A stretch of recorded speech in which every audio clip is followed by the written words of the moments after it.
Welcome back. This is Around the Crown. We're talking all things Sacramento Kings and beyond.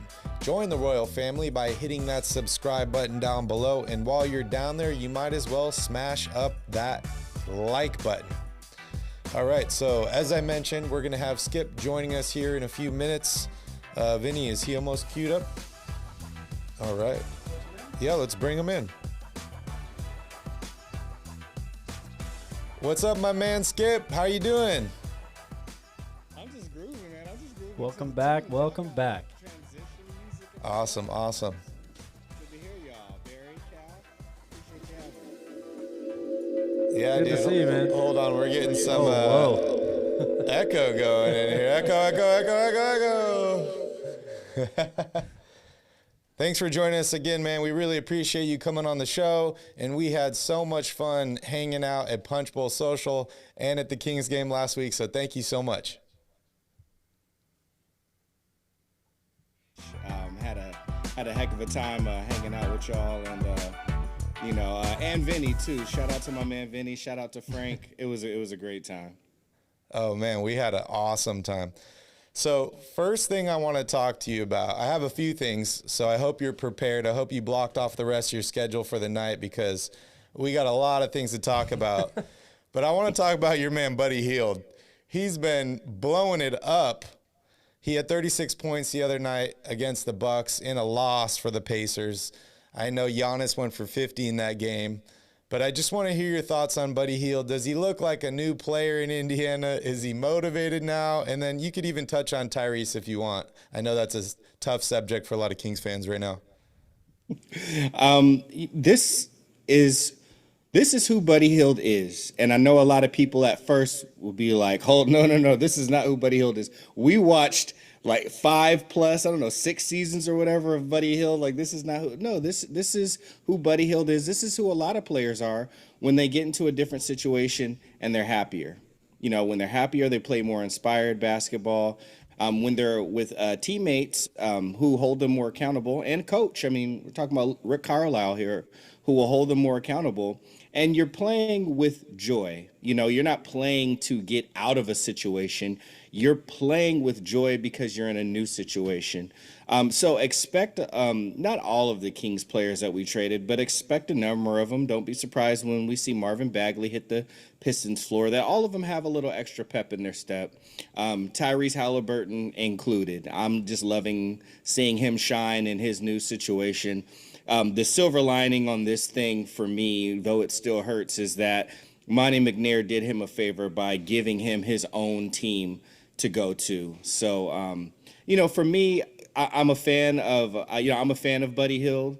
I'm not a fan of the bad decisions that he makes, but I'm a fan of him. I'm a fan of his shooting. It's undeniable. There's a reason why he was right behind Steph, for 3-point shots made this season. And I think we took him for granted a little bit.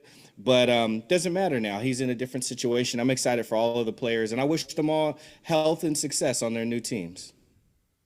Yeah, I think that's all we can do, right? Yeah, absolutely. We can do other things, and some Kings fans are, but that's okay. We fan how you want to fan. Me, Cal, Barry. This is how we're gonna fan for the Kings and for those former Kings. 100%. We don't root against anybody unless they're playing against the Kings. That's right. Yeah, I mean, I want to talk about De'Aaron Fox. I'm done with Buddy Hield. I'm done with Tyrese. I'm done with these guys who don't play for Sacramento anymore. You and I, we've had you on the show in the past. You and I have been really critical at times this year on De'Aaron Fox specifically. Obviously, a lot of people in the Sacramento community have felt like he needs to be more of a leader on this team, all that stuff. But for me, it was more like X's and O's stuff. Just hustling, playing better defense, cutting guys off, using that quickness, that speed to your advantage, not just offensively, but defensively. I've seen a big change from him since these new players have come into Sacramento. I want to know if you've seen the same thing. I will agree that I've seen, I can say we've seen the same thing. I'll say maybe we describe it a different way, or I'm a little more, well, I'll just say this because I don't want to speak for you. I've seen a change. To me, it's still not enough. primarily because this team is still, for the most part, has a lot of the same traits and attributes. We have some players that play harder. We have some we have Sabonis, who opens up the cutting and the movement of guys off the ball that we want to see. I still want to stop seeing guys stack on the other side of him and know to rotate back around so that way he can keep the passing going around, because like a few guys cut and then we stack up on the other side and it kind of messes up the spacing a little bit. But I've seen De'Aaron play a little more inspired. I've seen him try more. There's markedly more effort, especially on defense for him. But it's it's still not enough. And to me, when Monty makes changes like this, when he says we're going to lean into the rest of the season, but mostly next season, then for me, I'm like, okay, if you got rid of the future to go into right now, then I expect wins faster. I expect changes and drastic improvement faster. So for me, I'm going to be one of those Kings fans who knows 16 years of losing. Who knows that this was a really big change to bet on right now. I'm going to have higher expectations because we've all dealt with more than enough losing. No, that's a good point. I agree with that. Definitely. You want, it's obviously it's not enough. And just De'Aaron Fox alone is not going to be enough for this team to turn the corner and get to where we want them to be. But it's encouraging for me. If he's going to be the guy, they are definitely doubling down on him now as he is the guy for this franchise. Sure, he has a running mate with him now in Sabonis, but he's the man. He's been on this team for a long time. They've really if they hadn't given him the keys to the city before, they've definitely given it to him now.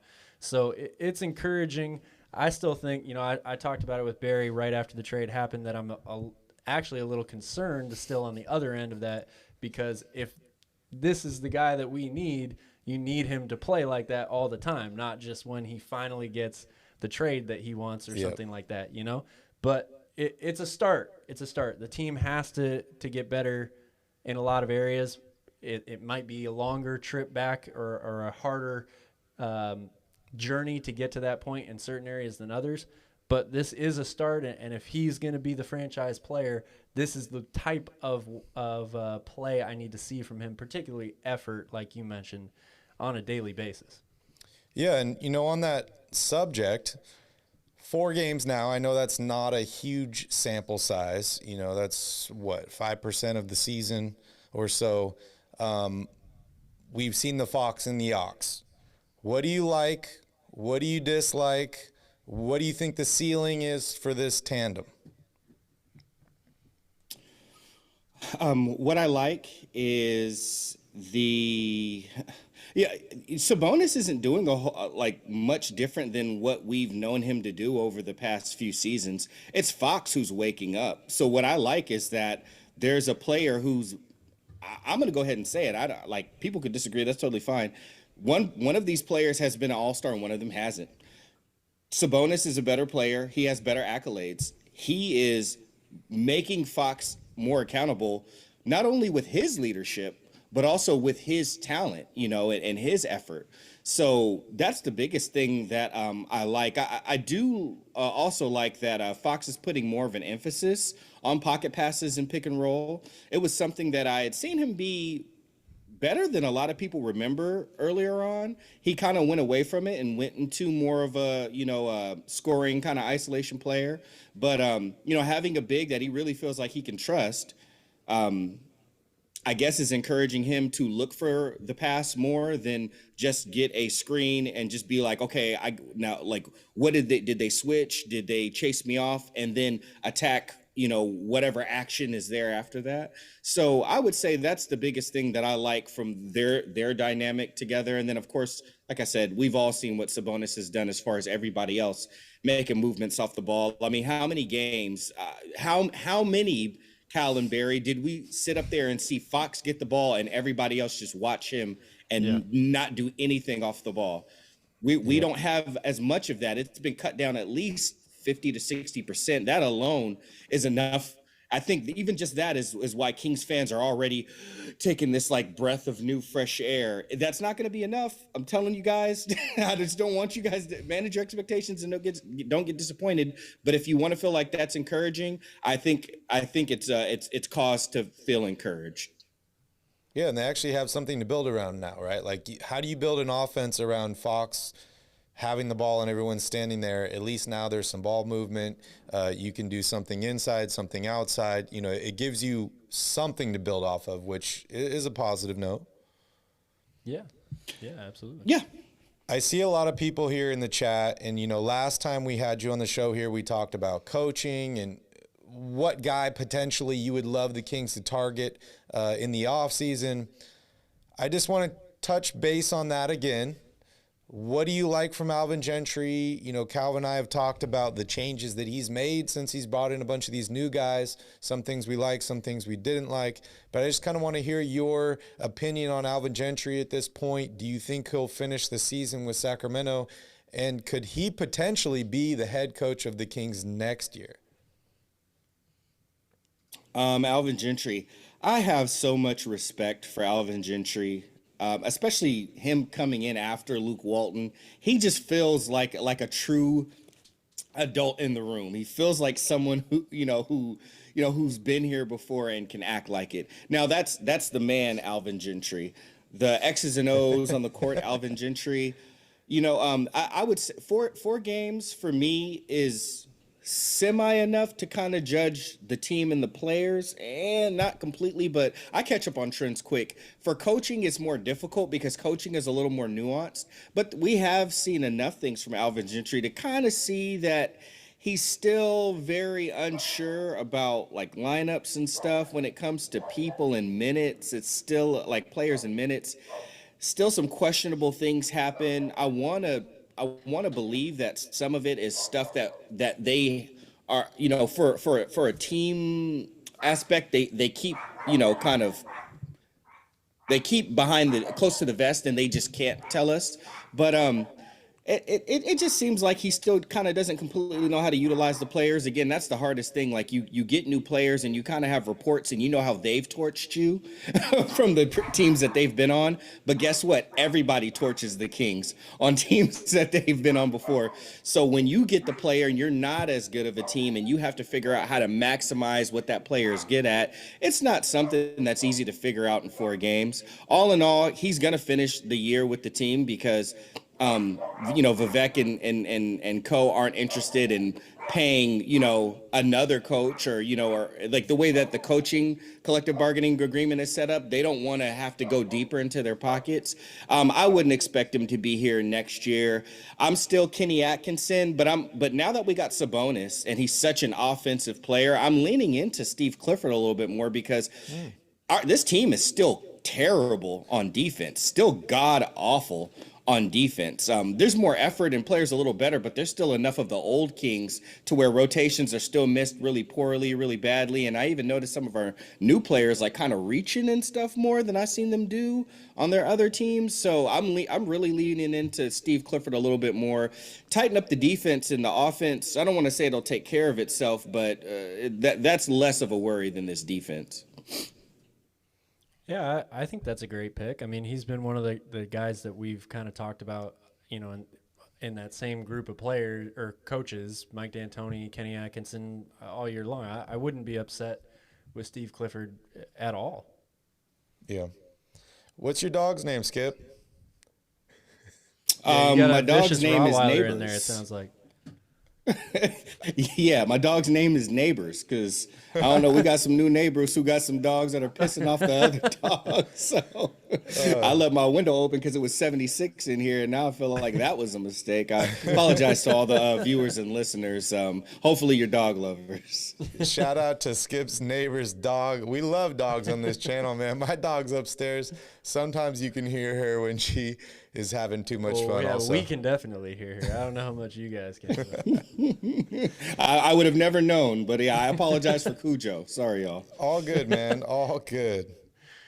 All right, so this is the biggest question for me. What do the Kings have to do, or just, what do you need to see for the rest of this season to be successful for Sacramento? Is it making the play-in? Is it making the playoffs? Is there something you're looking for as far as players or coaching? But, I like to look for positives. There's a bunch of negatives around the Kings, right? Just for so long. So I try and look. So I just want to hear from you. What can the Kings do to kind of finish out this season on a positive note? Real quick, shout out to Jeff the Lefty. That's the homie. To end on a positive note, I mean, really the biggest thing, is defense. Of course, there's still some chemistry things, like, the guys that came from Detroit, Dante coming from Milwaukee. They have the least amount of chemistry, while the three people that we got Lamb, we got Holiday, we got Sabonis that came from the Pacers, so they have the most chemistry. It's going to be a matter of chemistry. It's going to be a matter of defense. From there, I think we'll be all right. Sabonis, Fox, and Barnes can all get to the free throw line. That really, really, really matters. That's something that we don't know how to value as a team. When you're in the clutch and the game is close and whatnot, to give yourself a moment to breathe, to kind of game plan a little bit more, talk a little bit more, and still score while the clock is stopped.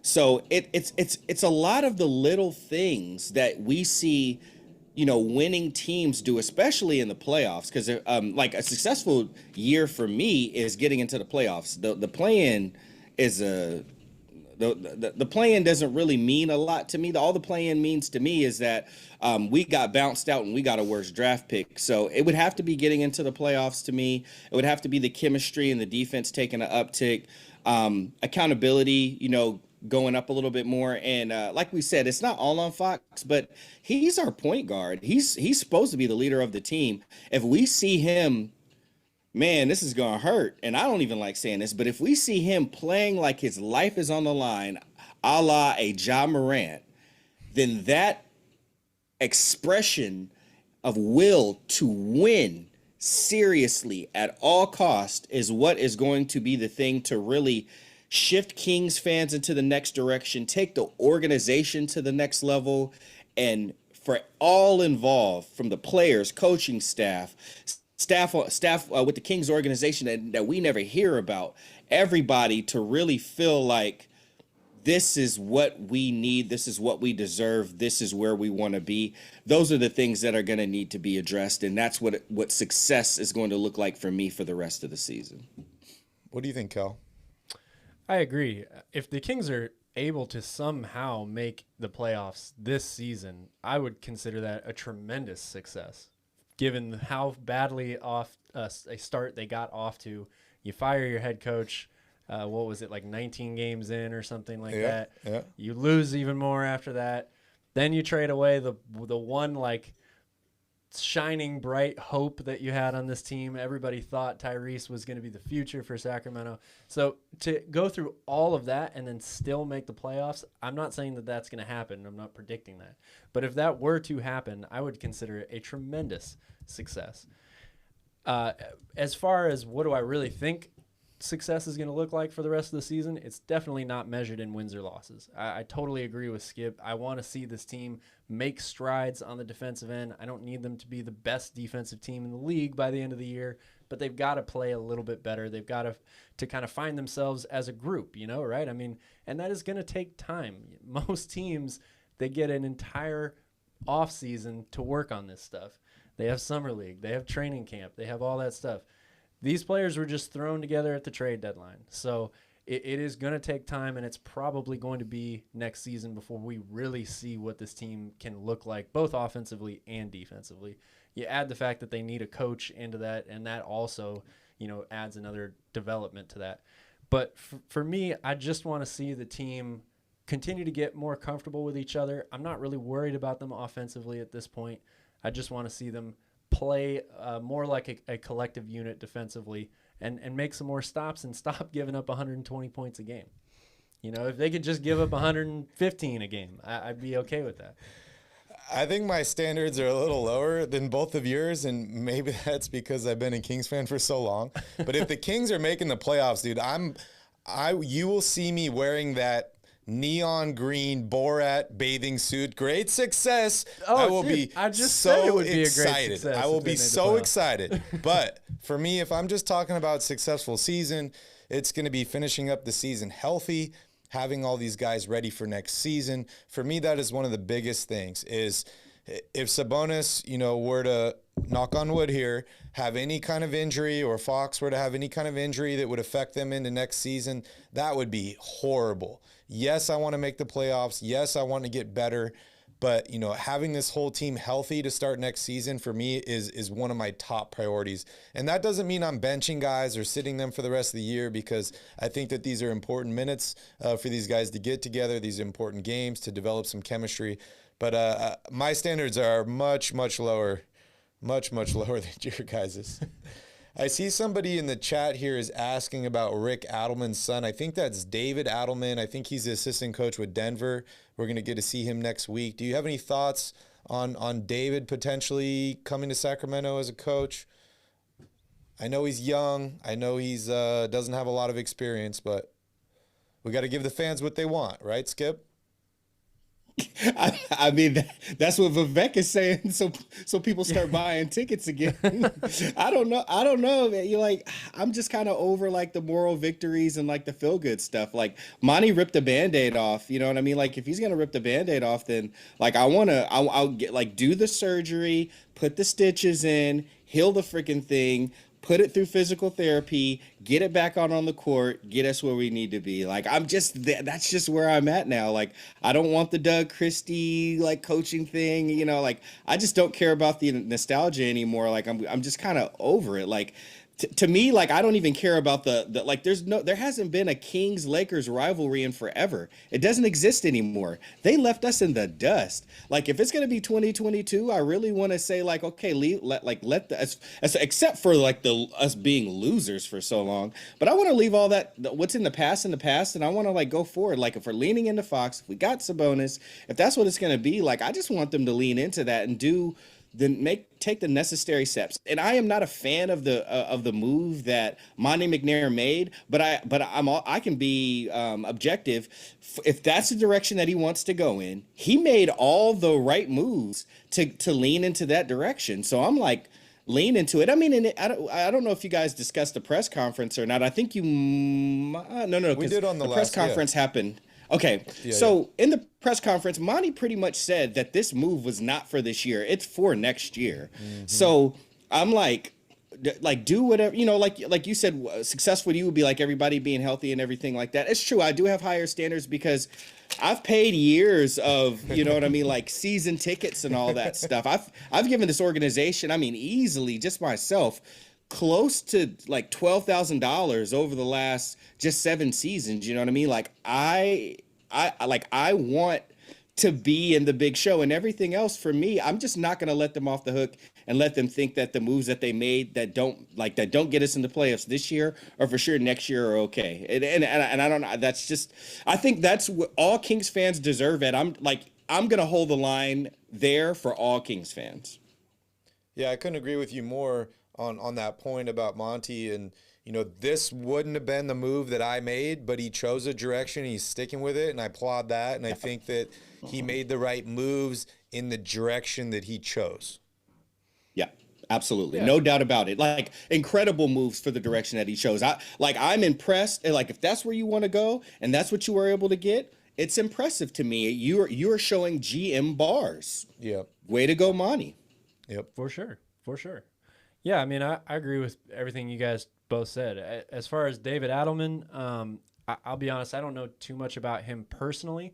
I know that everybody that comes through the Denver Nuggets organization, and if you work in the front office or on the coaching staff, ends up in Sacramento. Well, no, not necessarily. They might end up somewhere else. For example, Chicago, their GM, Denver's GM he used to be in Denver. Now he is in Chicago, and he turned that team around in 1 season. The people that work in that organization, I can say very, very good things about. They seem to have it down. I don't know what their development process is like. But it seems to be working very well. So in terms of taking a risk on a guy like that, it could turn out to be something good. But I still think that this team needs, like Skip is saying, a more proven commodity, a more well-known name, somebody that is going to walk into the locker room and immediately demand respect right away. Not to say that David Adelman couldn't do that eventually, but I need somebody who's going to throw weight around a little bit more, when he gets hired. I'm seeing Mark Jackson in the chat. I would love Mark Jackson. I know you would too. Yeah, I like Mark Jackson a lot. First off, I want to give a shout out to our boy Fred here. Fred had to bail out a little early on Monday night. He had some work to handle with the missus. So shout out Fred. I'm glad you're able to join us again tonight here. But Skip, you got any thoughts on Mark Jackson? I know we briefly touched on him last time, but any new thoughts on Mark and what he could bring to Sacramento? Mark definitely brings the respect. He's a very respectful man, a man of pride. So that is something that the team would feel. That's something that the team needs. How many nights have we said, like, where are these guys? Where is the pride, in these players and whatnot? Mm-hmm. So those are the things that Mark would bring. He's been, like, as much as he's been in tune with basketball, like it's just like it's different playing, being a pro and playing pickup games versus being a pro and then, like, playing the 82 game schedule and being on the road and time zone changes and all of that stuff, all like what people are thinking, like, when's Ben Simmons going to be ready? Like, playing pickup games and then being game ready, two totally different things. He has not been on the coaching grind with guys, and I think we all can agree that players and their mentality has changed a lot. Just even over the last 5 seasons, let alone as long as Mark has been out. I am someone who I really like Mark, and I would probably accept him, but if we could go for someone who's kind of got, demands all the respect, has shown that they've been there before and all that stuff, but has kind of been more in the groove of being an NBA coach, I would prefer that. Yeah, I'm tired of the stepping stone coaches. I like Mark Jackson. I'd be happy with him here, but he to me is a stepping stone coach, and I want a guy that's going to be here for a while. Oh, yeah, I agree with that. I'm seeing Sam Cassell here in the chat. That's a name that I brought up earlier this season. The Alien? The Alien. It would be, I think, a bit of a risky move, but at the same time, I think it was John Wall. When he got drafted, Sam Cassell was one of his assistant coaches, and he really credited Sam Cassell with developing him into an all-star level player. Sam has played for a lot of great teams as a player, championship experience. Mm-hmm. He's been on a lot of really good coaching staffs as well. I'm actually surprised that he hasn't gotten an really surprised too as a head coach so far, because he's been on the bench for a long time now in this league. He's a guy that I think you could take worse risks on than him, I would say. Yeah, I agree. Like a lot of these guys, I wouldn't be angry like I was in hiring a guy like Luke Walton.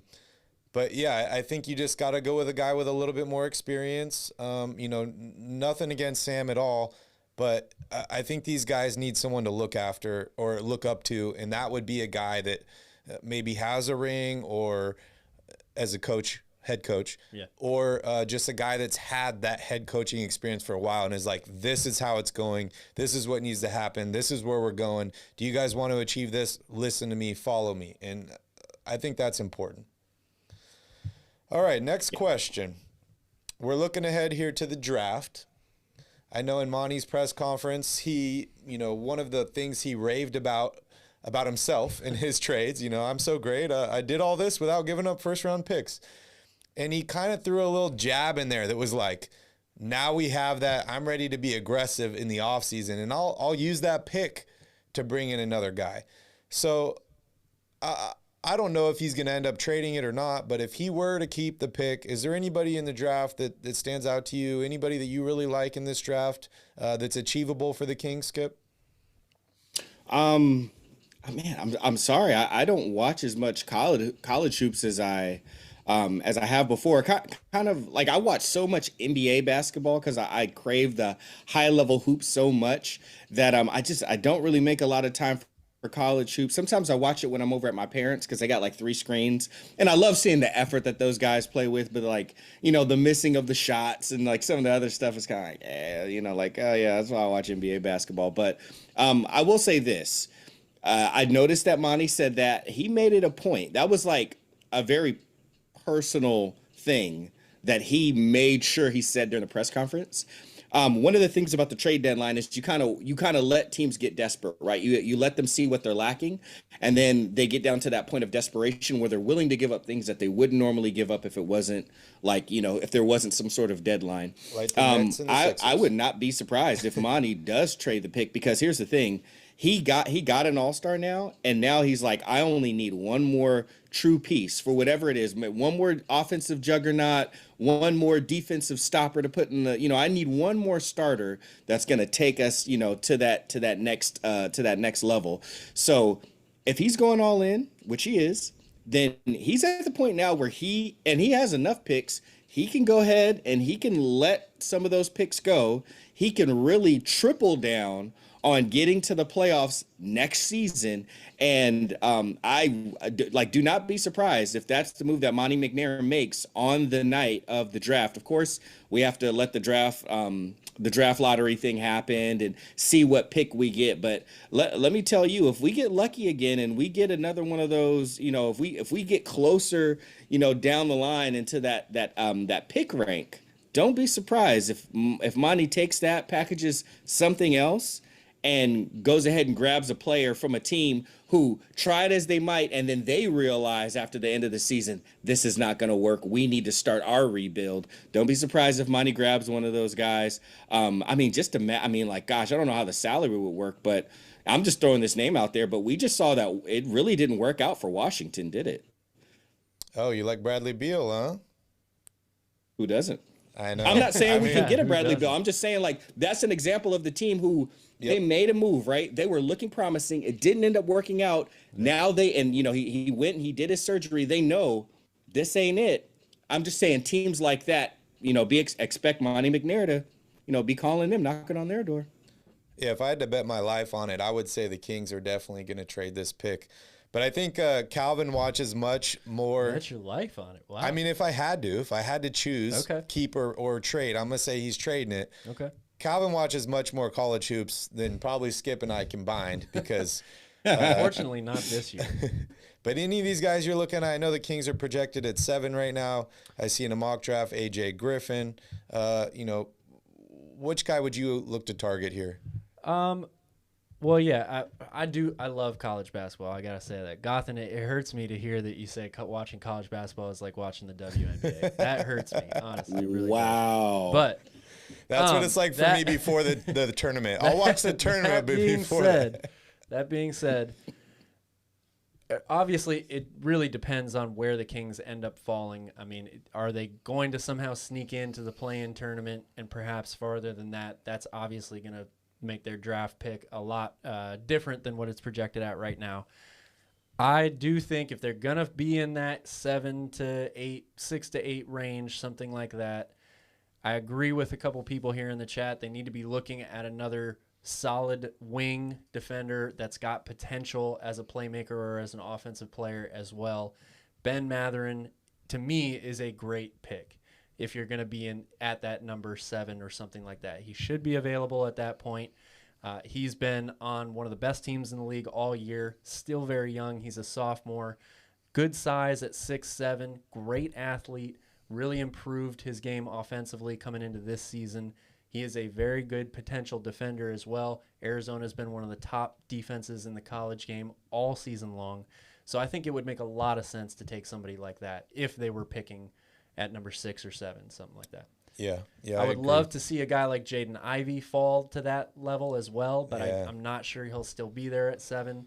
That's another name I would really like for Sacramento. But I think Ben Mathurin would be a really solid pick. Yeah, I think the Kings will probably have to move up to 4 to get a guy like Ivey. Well, Skip, thank you so much. I appreciate you joining us. Calvin, you got any more questions for Skip tonight? No, man, always a pleasure to have you on the show. Thank you so much. Like you said, it was really awesome to meet you the other week back in Sacramento, and I hope that we get to do that a bunch more times here in the future. Yeah, dude, it was awesome. Thank you so much for joining us again on the show. For all you guys watching, Skip runs an awesome YouTube channel called the Sactown Breakdown. Skip, you want to plug the channel in here for him? Yeah, sure. The Sactown Breakdown is broken down. There's a big, under construction sign on there. But if you want to go, if you got some extra time and you just want to see a guy having fun with how crazy these Kings are, and then, also doing some serious analysis on it, check it out. It's the Sactown Breakdown on YouTube. Check me out over there. Shout out to Callum Berry. Again, it was so awesome meeting y'all in person. We're definitely going to be doing it again. Give me a heads up next time, because you know that I live right near the airport, so I got y'all covered. And shout out to the homie Vinny. Yeah, because I was about to say, that's my guy, Vinny. So I appreciate y'all. I'll see y'all soon. Thanks for having me on. Dude, awesome, man. Thank you so much. Have a good night, buddy. Appreciate you. You too.